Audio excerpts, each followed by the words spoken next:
अब हम कंटिन्यू करेंगे हैलोएरीन्स की रिएक्शन से। Talking about nucleophilic substitution reactions, जैसे कि हैलोएल्केन्स इजीली न्यूक्लियोफिलिक सब्स्टिट्यूशन रिएक्शंस देते हैं, लेकिन हैलोएरीन्स इस तरीके के रिएक्शंस सपोर्ट नहीं करता। Let's discuss about a few points, ऐसा क्यों होता है इन ब्रीफ। पहला कारण कि हैलोएरीन्स न्यूक्लियोफिलिक सब्स्टिट्यूशन रिएक्शंस क्यों नहीं देती। Consider the example of chlorobenzene. अब हमें पता है कि ऑल्दो क्लोरीन जो है वो एक इलेक्ट्रॉन विथड्रॉइंग ग्रुप है, लेकिन by resonance effect it donates the electrons into the ring. यानी कि अगर मैं इसके रेजोनेटिंग स्ट्रक्चर्स बनाऊं तो वो कुछ इस तरीके से बनेंगे।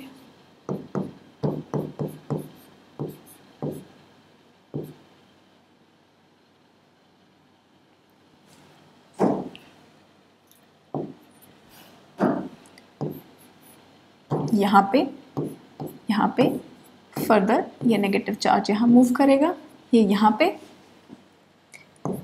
पे Cl प्लस, यहाँ पे डबल बॉन्ड, यहाँ पे अगेन ये नेगेटिव चार्ज यहाँ पे,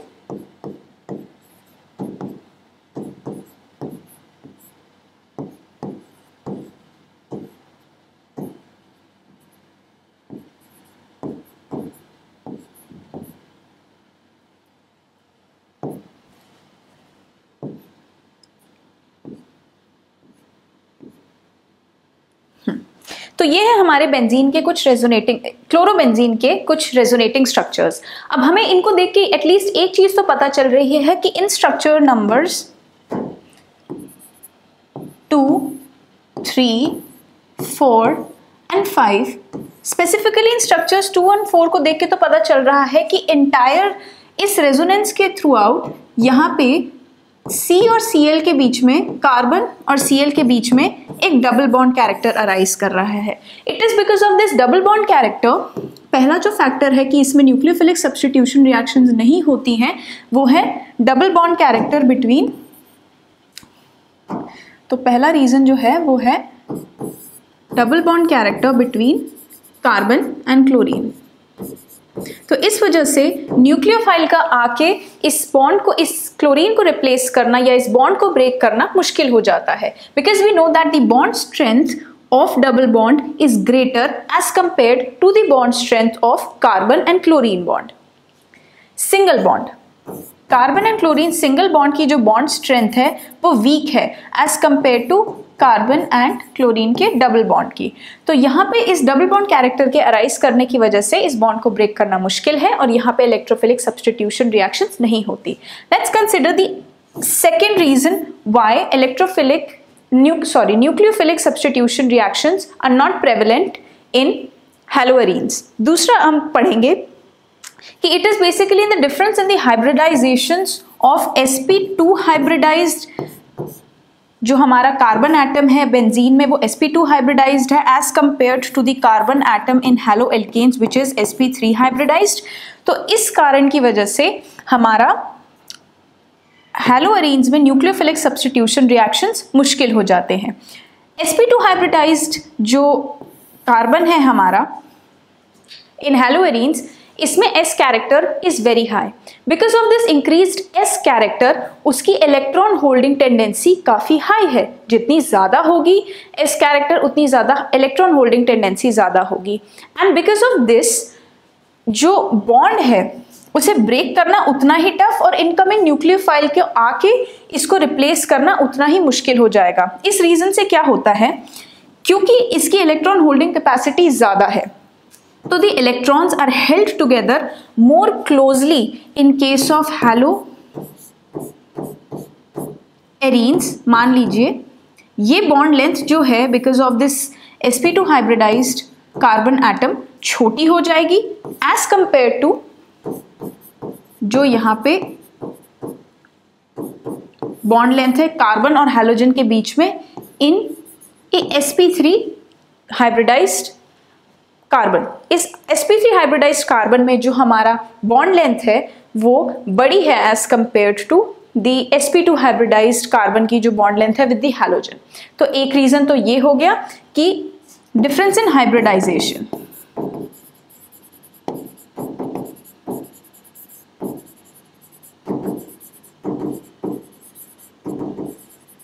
ठीक है, फर्दर मूविंग तीसरे एग्जाम्पल में। तीसरा एग्जाम्पल बहुत सिंपल सा है और जो तीसरा इसका रीजन है वो है इंस्टेबिलिटी ऑफ फिनाइल केटायन। ये कुछ ऐसे पॉइंट्स हैं जो आप CUET के लिए डायरेक्टली लर्न कर सकते हैं कि अगर MCQ आता है तो आप डायरेक्ट टिक कर सकते हैं that yes this is one of the reasons कि इस वजह से न्यूक्लियोफिलिक सब्स्टिट्यूशन रिएक्शंस हैलोएरीन्स में नहीं होती है। फोर्थ रीजन, अब चौथे रीजन की तरफ मूव करेंगे जो पॉसिबल रिपल्शंस है, बिकॉज वी नो दैट हमारी जो बेंजीन रिंग है it is very electron dense. अगर हम उसके इलेक्ट्रॉन डेंसिटी की बात करें तो it is very high because of the resonating structures, right. इसे ब्रीफ में करते हुए हम ये कहेंगे कि because of this extreme electron rich nature of the benzene ring, incoming nucleophile जो खुद भी नेगेटिव चार्ज कैरी करता है उसमें इंटर इलेक्ट्रॉनिक रिपल्शंस होने के चांसेस हो जाते हैं। तो because of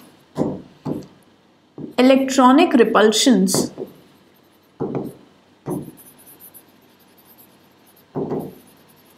between nucleophile and benzene ring। ठीक, ये हो गया। अब हम फर्दर मूव करेंगे कि कैसे हम अपनी हैलोअरीन में यानी हम अपनी हैलोजन सब्स्टिट्यूटेड बेंजीन रिंग में हम कैसे अलग अलग और सब्स्टिट्यूशंस कर सकते हैं। एंड दीज सब्स्टिट्यूशंस पहले जिसकी बात करेंगे that is the most famous reaction that is known as the Dow's process. हम उसके बारे में बात करेंगे और उसकी डिफरेंट वेरिएशंस के बारे में बात करेंगे। तो let's talk about the reactions of benzene ring, reactions of हैलोअरीन्स।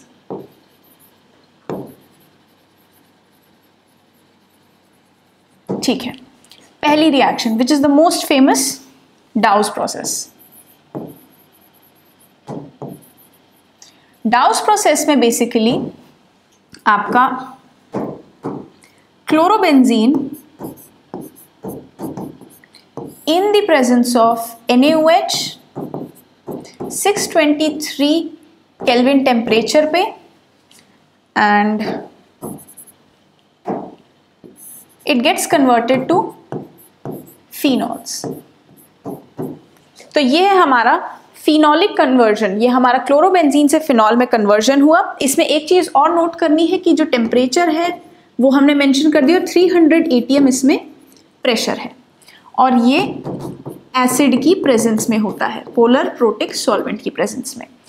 तो डाउस process is nothing but chlorobenzene का reaction with NaOH at the specific temperature of 623 Kelvin at 300 ATM in the presence of a polar protic solvent gives rise to phenol।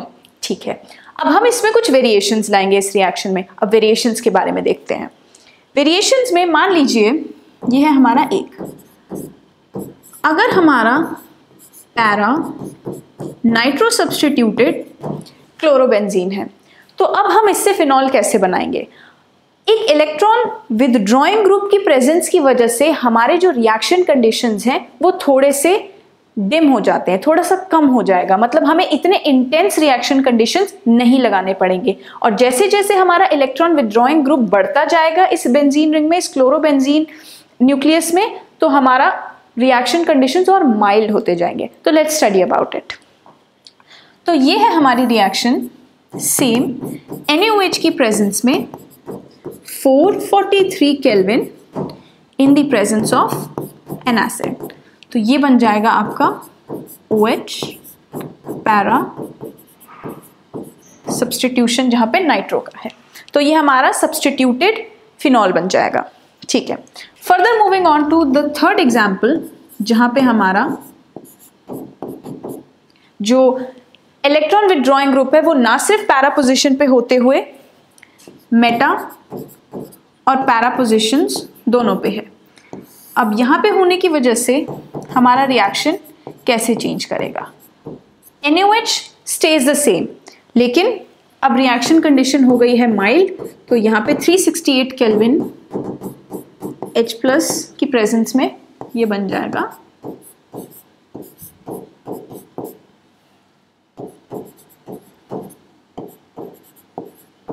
ये कुछ इस तरीके से।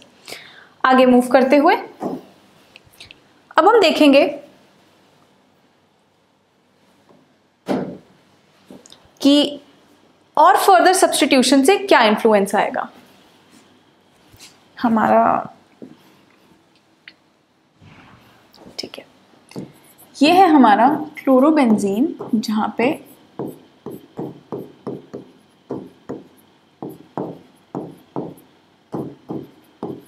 कुछ इस तरीके से। अब रिएक्शन कंडीशंस जो हैं वो इससे भी ज्यादा माइल्ड हो जाएंगी। दैट इज सिर्फ वार्म करने पर ही वाटर की प्रेजेंस में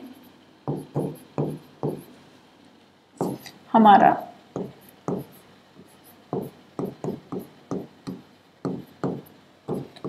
रिएक्शन कुछ इस तरीके की हो जाएगी।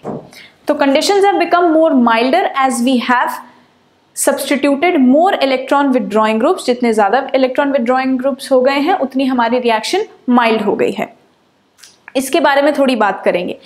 इसका कारण यह है कि इलेक्ट्रॉन विथड्रॉइंग ग्रुप्स के होने की वजह से specially at ortho and para position, यहां पर अगर हम देखें, हमने यहां पे बेंजीन रिंग के कुछ क्लोरोबेंजीन का हमने यहाँ पे रेजोनेटिंग स्ट्रक्चर्स बनाए थे और हमें यहाँ से एविडेंट हो रहा है कि नेगेटिव चार्ज जो है वो ऑर्थो पोजीशन पे है और पैरा पोजीशन पे है। ठीक है, अब अगर नाइट्रो ग्रुप जो है वो ऑर्थो पोजीशन और पैरा पोजीशन पे होगा तो ये नेगेटिव चार्ज उसी जगह पर होने की वजह से जहां पर इलेक्ट्रॉन विथड्रॉइंग ग्रुप है।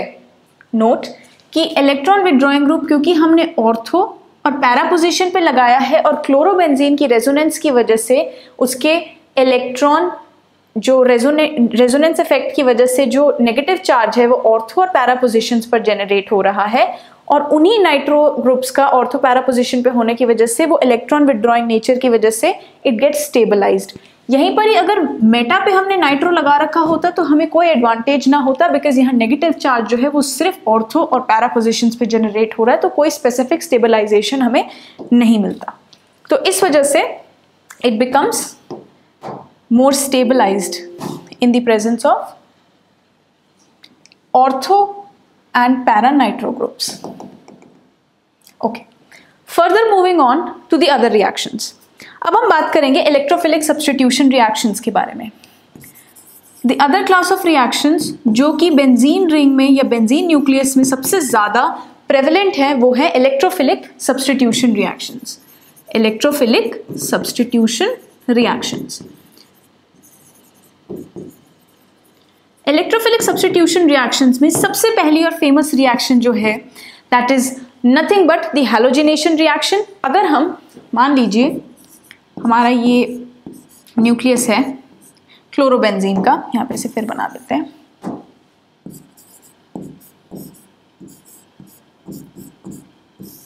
इन द प्रेजेंस ऑफ, ये हमारे पास क्लोरोबेंजीन है, this nucleus in the presence of anhydrous FeCl3, ये हमारा ल्यूइस एसिड है। एनहाइड्रस FeCl3 ये हमारा ल्यूइस एसिड है।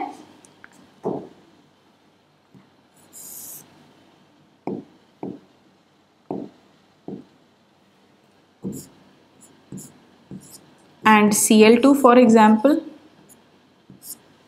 तो यहां पे जैसे हमने पहले ही पढ़ा है कि क्लोरीन की वजह से जो रेजोनेंस हो रहा है वो ऑर्थो और पैरा पोजिशंस पे नेगेटिव चार्ज जनरेट करेगा और Cl2 है हमारा इलेक्ट्रोफाइल, इसमें से हमारा Cl+ जो है वो अटैक करेगा।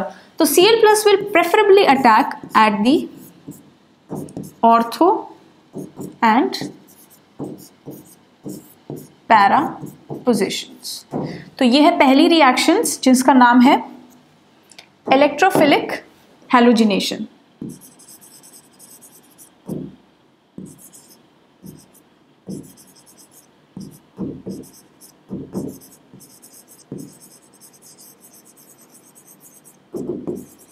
ठीक है.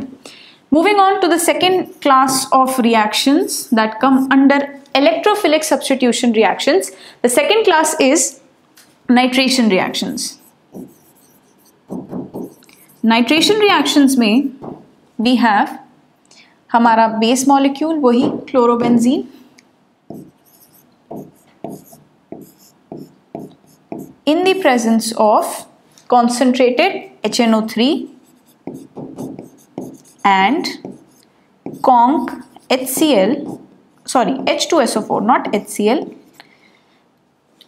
forms ortho and para substituted products. तो ये हमारे दो क्लास ऑफ प्रोडक्ट्स बन जाते हैं when we are considering the nitration of chlorobenzene. ठीक है. फर्दर मूविंग ऑन, अब हम नेक्स्ट पेज कर लेंगे. यहाँ पे वी विल सी सल्फोनेशन. जो हमारा थर्ड है क्लास ऑफ कंपाउंड जो रिएक्शंस हैं वो है सल्फोनेशन. अब सल्फोनेशन के अंडर वी हैव सेम हमारा क्लोरोबेंजीन.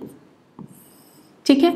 अब इस पे हमें सब्सटीट्यूट करवाना है. लास्ट रिएक्शन में एक जो इंपॉर्टेंट चीज देखने वाली है वो ये है कि ये हमारा इलेक्ट्रोफाइल इस केस में Cl पॉजिटिव है, इस केस में NO2 प्लस है.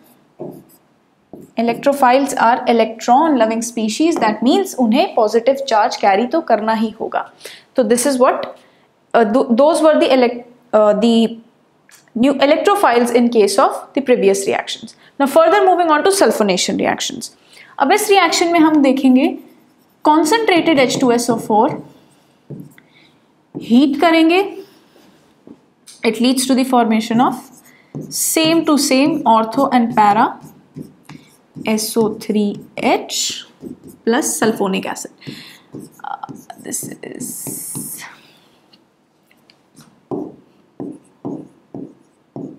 ये दो हमारे प्रोडक्ट्स बन जाएंगे. नाउ दिस इज, अगर इसकी नेमिंग करनी हो, so this becomes orthochloro benzene sulphonic acid and this becomes parachlorobenzene sulphonic acid. ठीक है. तो फर्दर मूविंग ऑन, अब हमारी है दो क्लास ऑफ रिएक्शंस जो रह गई हैं. Those are Friedel Crafts reaction, Friedel Crafts reactions, Friedel Crafts reactions. ठीक है. फ्रीडल क्राफ्ट रिएक्शंस में we have our base molecule just like that. इसमें हम लेंगे हमारा एक कोई भी हैलोएल्केन. ठीक है. In the presence of some Lewis acid, चाहे आप इसमें एनहाइड्रस AlCl3 ले लो. ये कर देगा आपका रिप्लेस. ये है नंबर 1 रिएक्शन जो कि है एल्काइलेशन. इसे कहते हैं एल्काइलेशन,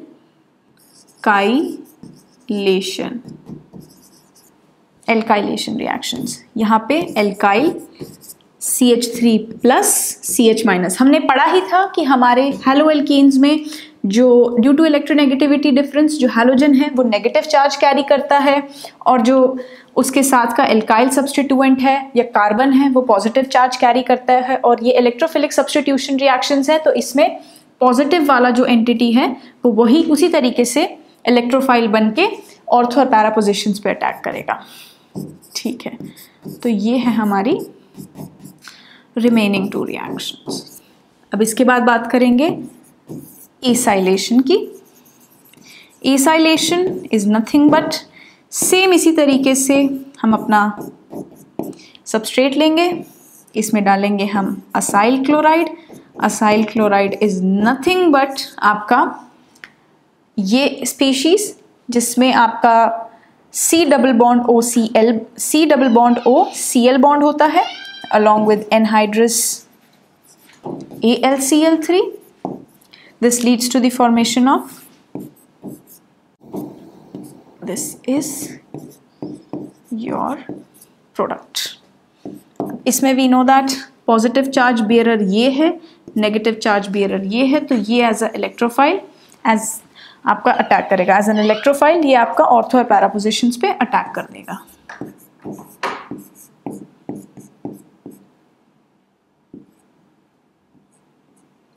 इसे हम यहाँ लिख देंगे थोड़ा ऊपर।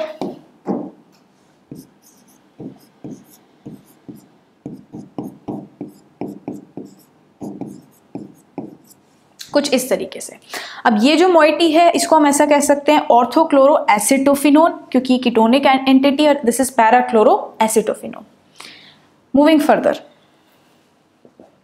आगे मूव करते हैं। ठीक है, अब हम रिएक्ट करवाएंगे अपने हैलोअरीन्स को कुछ मेटल्स के साथ।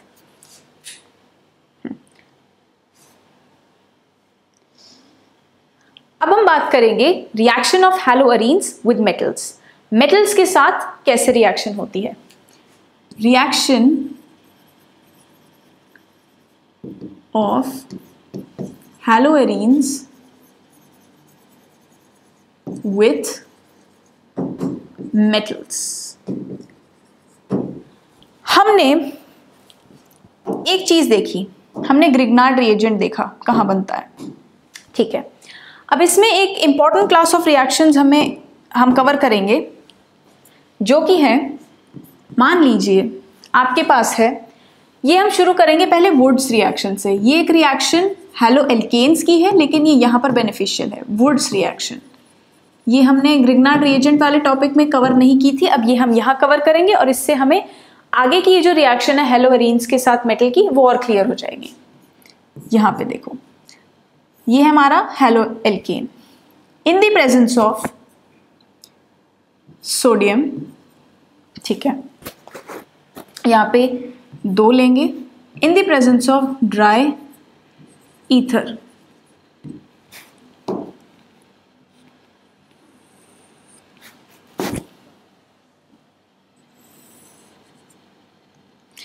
यहाँ पे आपका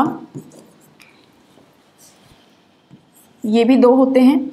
ये बेसिकली रिएक्शन रिप्रेजेंट करती है आपके ये 2 RX बॉन्ड बेसिकली इन दोनों के बीच में एस्टैब्लिश हो जाएगा, और ये दोनों बॉन्ड्स ब्रेक हो जाएंगे, तो RR बॉन्ड बन जाता है और 2NaX रिमूव हो जाएगा। ये है वुड्स रिएक्शन। एक सिंगल स्टेप में हमने पढ़ ली कि अगर हमारे 2 मॉलिक्यूल्स हैं हैलो एल्केन के along with sodium and dry ether, तो हमारा ये मॉलिक्यूल कंबाइन करके हैलोजन्स निकल जाएंगे और 2 एल्काइल ग्रुप साथ में जुड़ जाएंगे, and that will lead to the formation of alkanes, और ये हमारे साइड में सोडियम सॉल्ट निकल जाएगा। सिमिलरली अब ये हैलोअरीन्स की रिएक्शन से कैसे कनेक्टेड है, अब हम पढ़ेंगे वुड्स फिटिग रिएक्शन। इसमें फर्क सिर्फ इतना है कि हमने पहले 2 सबस्ट्रेट लिए हैं हैलो एल्केन के। अब यहां पे हम लेंगे एक हैलो एल्केन, 2 सोडियम के मॉलिक्यूल जैसे हम ले रहे हैं, और हैलो एरीन। अब होगा क्या, उससे सिमिलर तरीके से bond will be established between the alkyl group and this aryl group, और ये हैलोजन निकल जाएंगे। हैलोजन निकल गए, तो if I am representing it in this way, तो बॉन्ड जो है वो इस R और इस फिनाइल रिंग में बन जाएगा। ठीक, तो हमारा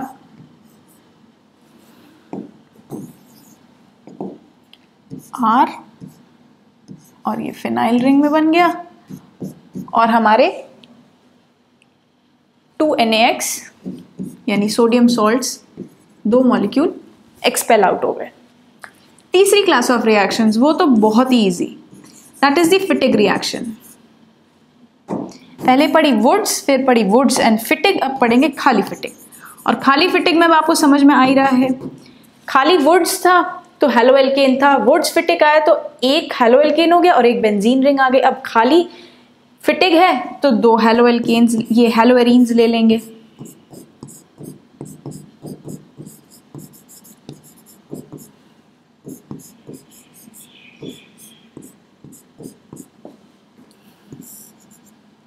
तो it is a very famous process in the synthesis of biphenyls. ये हैं आपके बाइफिनाइल्स along with 2NaX। तो ये है 3 रिएक्शंस जो बहुत इंपॉर्टेंट है। बस हमें कंडेंस करना है एल्काइल अराइल पार्ट को, इस केस में एल्काइल को और इस केस में अराइल और अराइल को, और सोडियम सॉल्ट्स निकाल देने हैं। Very simple, very easy.